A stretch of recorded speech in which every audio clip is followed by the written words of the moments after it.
Dito tayo ngayon sa Clark Parade Grounds. Pinaka makikita nyo rito at mapapansin na napakarami ng tao. Especially ngayon ay Sunday at early in the evening. Nakarating kami rito around 3 PM, mainit, walang katao-tao, so we spent a lot of time sa ilalim ng puno until umabot na itong almost night time, and we're currently here walking. Samahan nyo kami.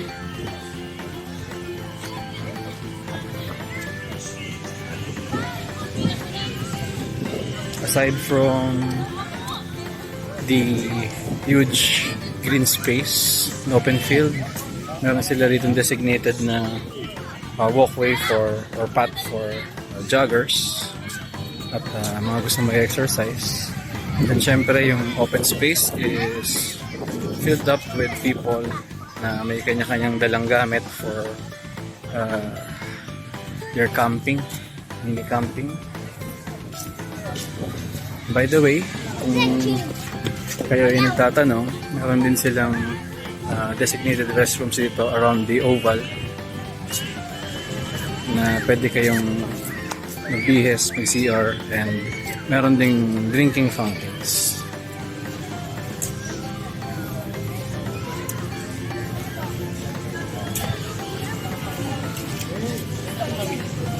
So maganda yung lugar, may mga pailaw sa taas. Appreciate nyo rito yung ganda ng lugar, and then yung presko ng hangin tuwing ganitong oras. Pero since summertime, kaninang hapon mainit kahit around 5 o'clock na. But still, if your plan here is to exercise or to jog, to walk or mamasyal, marami kayo pwede magawa dito.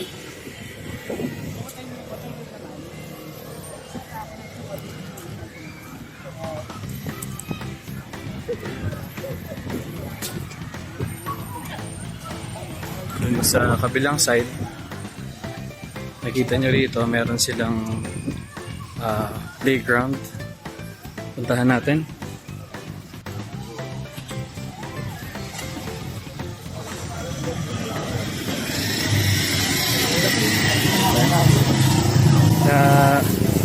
Kung kayo ay naghahanap ng location na pwede nyong lipatan, tingin kayo malapit dito sa Clark kung gusto nyo ng accessible sa mga ganitong klaseng parks and open space na pwede nyong puntahan as a family.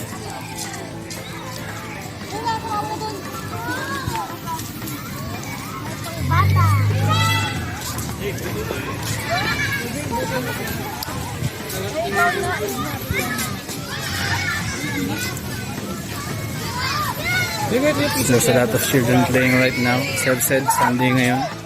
It's family day. Maraming naglalaro.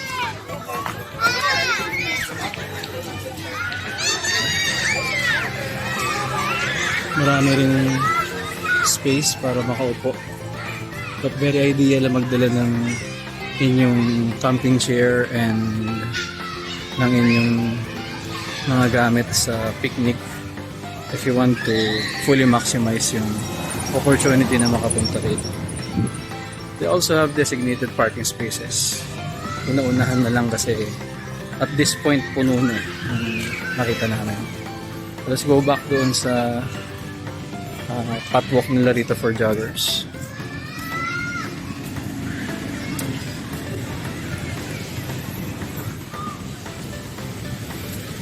Yan.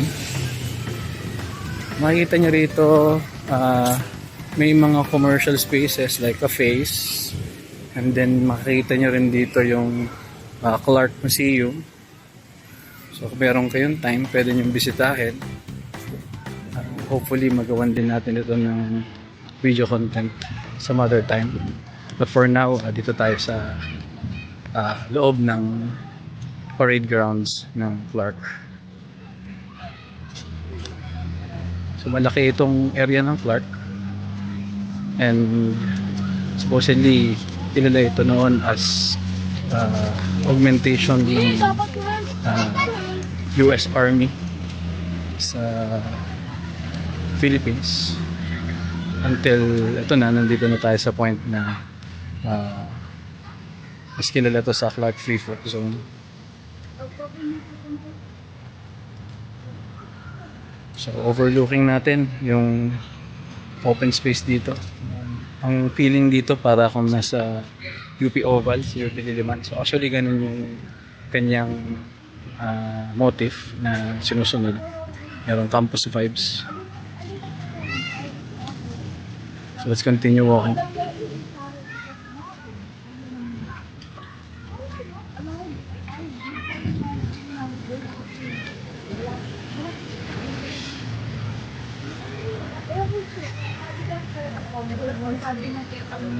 Statement na yung manager. Isapin ba lang ito na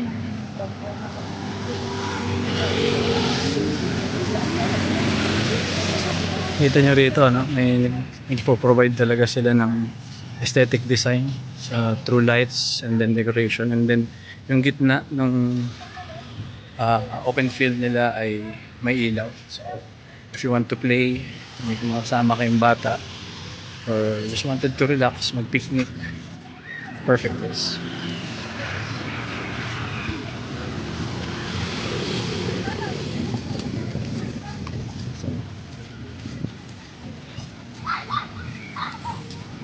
Let's continue moving forward. We are now proceeding dun sa isa sa kanilang newest na offering dito sa parade grounds.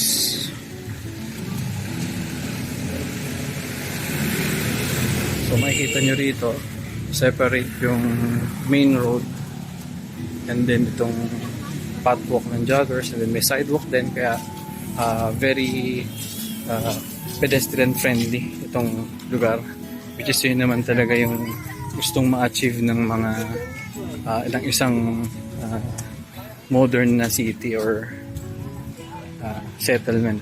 So now we are approaching itong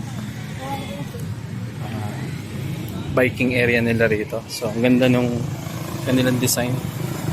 So dito yung mga bike na pwedeng i-rent, ranging from sizes for kids, and then kung may mga adults, ayan, meron din silang bicycles na tatlong gulong, 3 wheels. So ayan, ito. So pwedeng mag-rent doon. Let's see yung rental rates. So 250 for 30 minutes, 350 for 1 hour yung 3-wheel bike. Ay, tara.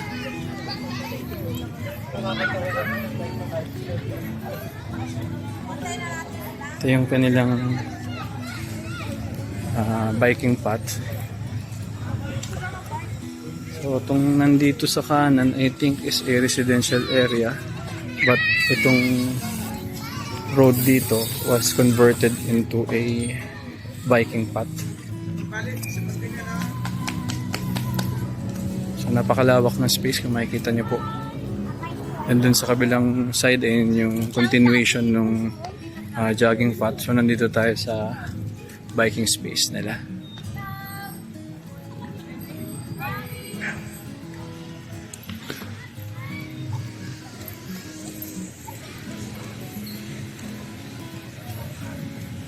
Balik tayo dun sa lakaran ng daan ng mga joggers. So still yan, meron ulit public restroom, kaya paikot ito dun sa buong oval. Kaya kung all of a sudden you feel like going to the comfort room, hindi kayo maubusan.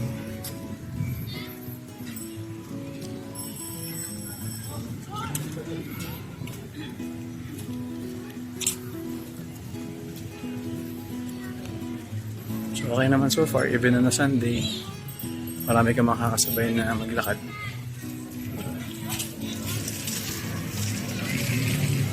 So let's try to finish itong isang ikot. And let's wrap this up.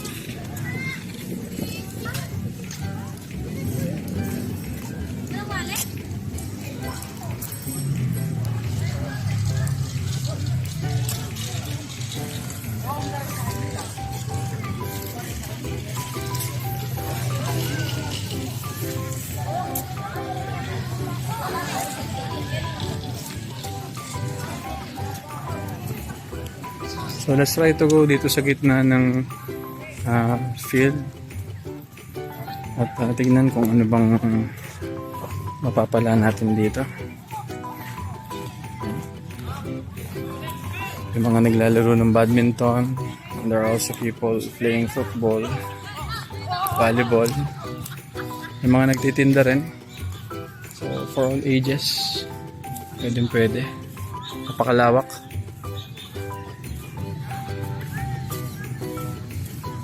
Napakalawak ng area, guys.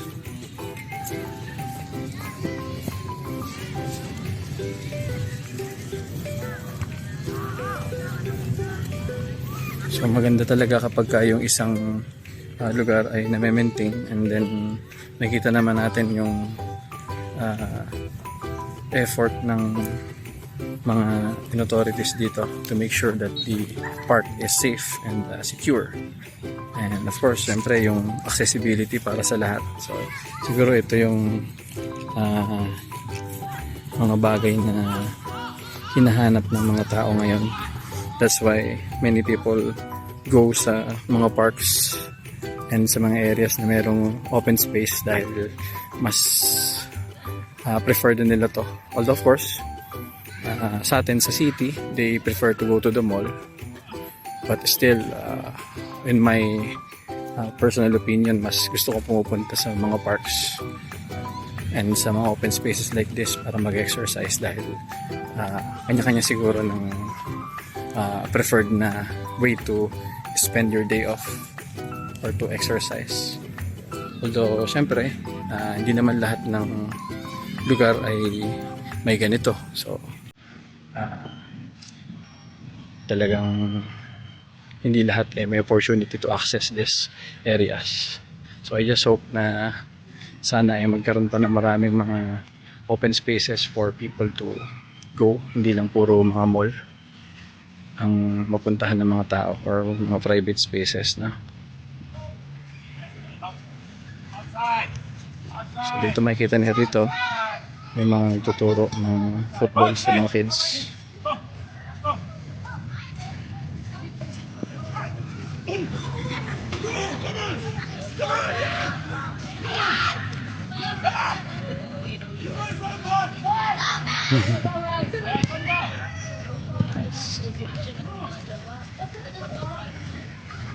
Let's go back to the jogging path ulit.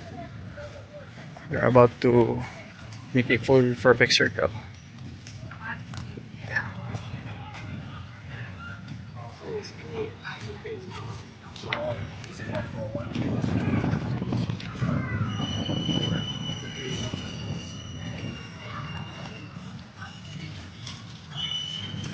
Yung mga residential areas dito,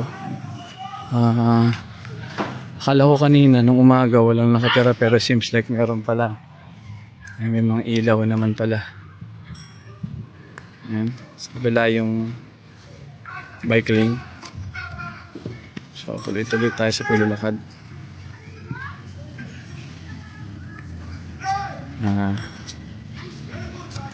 Medyo madilim na dahil it's around 7 p.m. na, almost 7 p.m. So ito yung monument nila rito. I hope na makita nyo pa rin, medyo madilim. So tandaan natin ang Clark is a former military field ng US noon. Paano na sila nandito?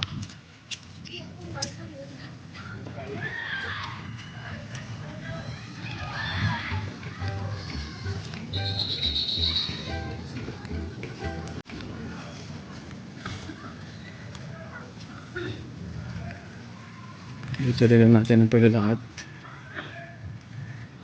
Kita niyo very okay naman yung lugar. May pailaw. And may mga bench kung gusto niyo magpahinga.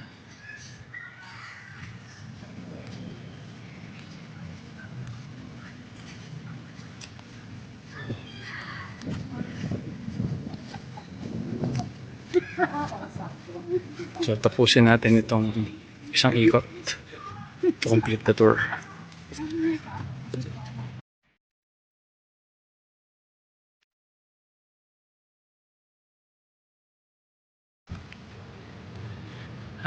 Nakakapagod din yung lakad pero masarap.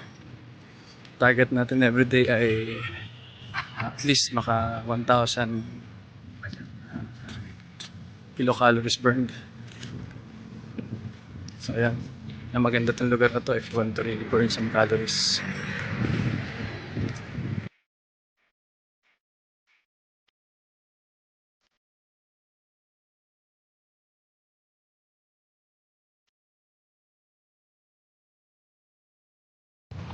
Napakalawak.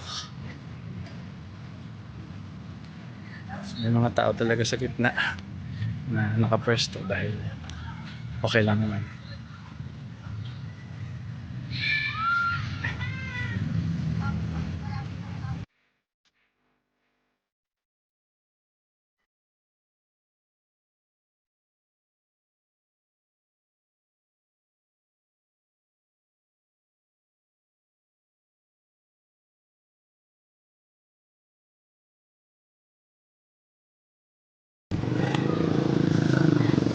So ayan, isa sa mga nakakatuwang part dito is yung kanilang mga commercial spaces dito na may mga restaurant, cafes. Ganda ng design. And then meron silang mga pop-up marts dun sa side na yan. Kita niyo. Kaya kompletong-kompleto rito sa paligid ng Clark Parade Grounds.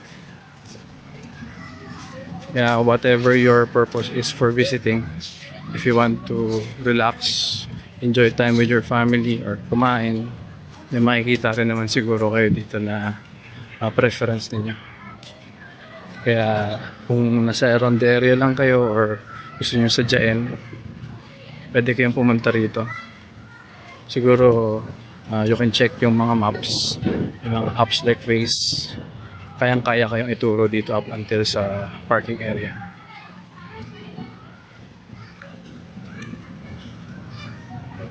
Open naman siya for the public, so no need to pay for any entrance fee. And wala rin naman kami napansin na naniningil ng parking, so still open to the public. So ito yung mga tinuturo ko pa na more restaurants. Silipin natin ng konti.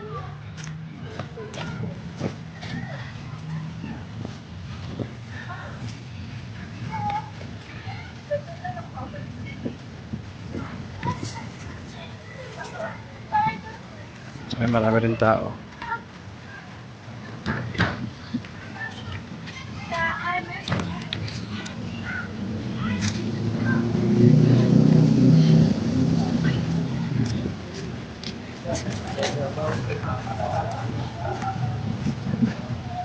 So ito yung mga isa sa kilalang coffee shop dito. Porch. Ang dami umiinom ng coffee. And then ito 100H Cafe.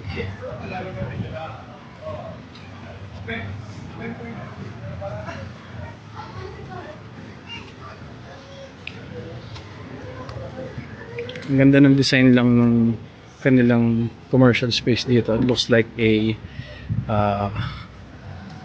classic American home na nakikita natin dun sa mga 90s na movies na America, no? Na merong porch and then ganito yung tsura ng kanilang bahay, bungalow type, and then very spacious.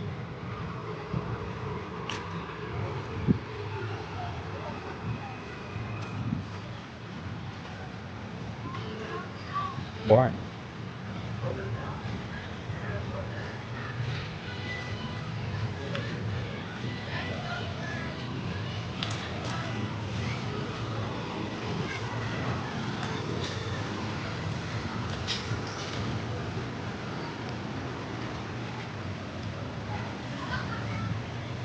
So, let's go back na sa jogging path natin.